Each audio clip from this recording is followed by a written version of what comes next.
Hello les amis, bienvenue sur ma chaîne où je raconte des histoires de meurtres et mystères.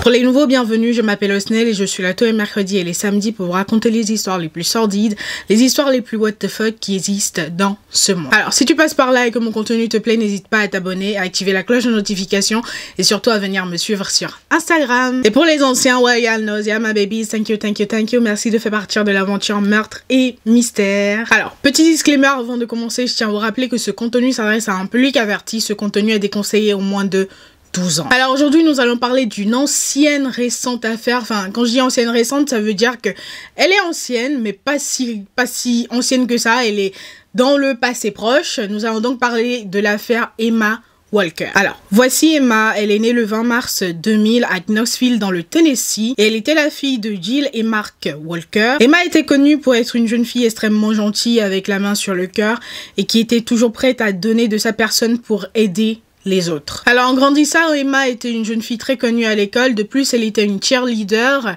et elle vivait donc sa vie de rêve. Alors en 2014, Emma fait la rencontre de Riley Gaul, un joueur de l'équipe de football américain de son école, et les deux se mettent ensemble. Donc ils se mettent ensemble, ils se mettent en couple, tout se passe bien. Ils vont rester ensemble pendant 2 ans, sauf que pendant ces 2 ans-là, ils vont sortir ensemble, rompre, se remettre ensemble, re-rompre, se remettre ensemble, re-rompre. En fait, c'était un cercle vicieux et c'était toxique. Pour vous expliquer à quel point c'était toxique, je vais vous lire un message que Riley avait envoyé à Emma au cours de l'une de leurs disputes. Let's go. Alors, Riley a écrit à Emma: je te déteste. Je déteste tout ce qui fait référence à toi. Tu es la plus grosse pute que j'ai jamais rencontrée. Tu es morte pour moi. Je vais dorénavant checker les avis de décès pour voir si ton nom y paraît, enfin, ton nom y apparaît en quelque sorte. F you. C'est violent. C'est violent. Alors, à un moment donné, au cours de leur relation toxique, on et off, Emma va tout simplement décider de mettre fin à la relation parce que, ça lui bouffait de l'énergie, elle n'était pas bien, elle n'était pas heureuse, donc elle a décidé de mettre fin à la relation. Et c'est à ce moment-là que Riley a décidé que lui, on ne le quitte pas. Il s'est mis à la stalker, mais de manière totalement creepy. Par exemple, un jour, alors qu'Emma était toute seule à la maison, elle a regardé par la fenêtre et elle a vu qu'il y avait un homme vêtu de noir, complètement, était en train de la regarder par la fenêtre. Et à un moment donné, l'homme va commencer même à sonner chez elle. Et elle avait tellement peur qu'elle ne savait pas qui contacter. Elle a contacté ses amis, elle a contacté ses cousins, cousines. Elle a contacté tous ceux qui... Parce que ses parents étaient au boulot, évidemment. Elle voulait pas les inquiéter. Elle a contacté le maximum de personnes, mais personne ne pouvait venir, en fait, pour rester avec elle. Et elle a finalement contacté Riley. Et Riley a débarqué, mais tellement immédiatement. Et devinez quoi? À l'arrivée de Riley, l'homme vêtu de noir n'était plus là. Boum, il a disparu. Un autre jour, alors que Emma était à une fête, Riley, qui la stalkait, savait qu'elle était à cette fête-là, et elle a reçu un message, et le message disait: va dehors, j'ai une surprise pour toi. Donc elle ne connaissait pas le numéro, elle ne savait pas qui c'était. Donc elle est sortie. Moi, franchement, la fille, elle est courageuse. Franchement, elle est courageuse. Moi, à sa place, je serais pas sortie. Mais, je sors pas. Je sors pas. Non, je sors pas. Donc, Emma, elle est sortie avec ses amis. Elle était accompagnée de ses amis. Et lorsqu'elle est arrivée sur les lieux, du coup, elle voit Riley par terre qui lui raconte avoir été kidnappée et frappée. Et puis voilà. Donc, la fille, elle était tellement choquée. Elle était en mode: t'as trouvé que ça? Elle l'a pas cru, évidemment, donc elle est repartie et elle a continué d'ignorer Riley. On atterrit donc le 20 novembre 2016. Ce jour-là, la journée de Emma se passe très bien. Elle passe une excellente journée. Elle va ensuite se coucher. Elle dit bonne nuit à ses parents, à son frère, tout le monde. Et elle va se coucher sans savoir que c'est la dernière fois que ses parents la verraient vivante. Donc on est dans la nuit du 21 novembre 2016. Le matin du 21 novembre 2016. Aux alentours de 3 h du matin, Riley a tiré 2 fois en direction de la chambre de Emma, ce qui a causé le décès immédiat de la jeune fille. Alors, on arrive donc le matin, tout le monde se réveille. La maman de Emma s'étonne que Emma ne se réveille pas pour aller à l'école parce que elle a ses habitudes, là, qu'est-ce qui se passe, est-ce qu'elle est malade? Donc, elle va frapper à la porte d'Emma. Emma enfin, Emma ne répond pas. Elle entre dans la chambre, elle essaye de réveiller Emma et c'est là qu'elle se rend compte que sa fille est morte. Donc t'as la police qui a été appelée, les ambulances qui ont été appelées, tout s'est enchaîné. Donc ils sont arrivés, son décès a très vite été déclaré. Donc une enquête a débuté et au début ils pensaient que Emma s'était suicidée parce qu'il y avait en fait très peu de sang. Du coup, il y avait très peu de sang sur la scène du crime et ils se sont dit, bon, il n'y a pas de signe d'infraction, rien du tout. Donc au début, ils pensaient qu'elle s'était suicidée jusqu'à ce qu'ils ne découvrent en fait qu'on lui avait tiré dessus. Elle avait reçu des balles. Alors au cours de l'enquête, le prénom de Riley va souvent revenir en fait dans les interrogatoires, etc., etc. Et ils vont décider de le mettre en garde à vue. Riley a donc été mise en garde à vue. Et ils l'ont interrogé, ils lui ont posé des questions. Et au cours de son interrogatoire, à aucun moment, il n'a parlé de Emma en l'appelant par son prénom.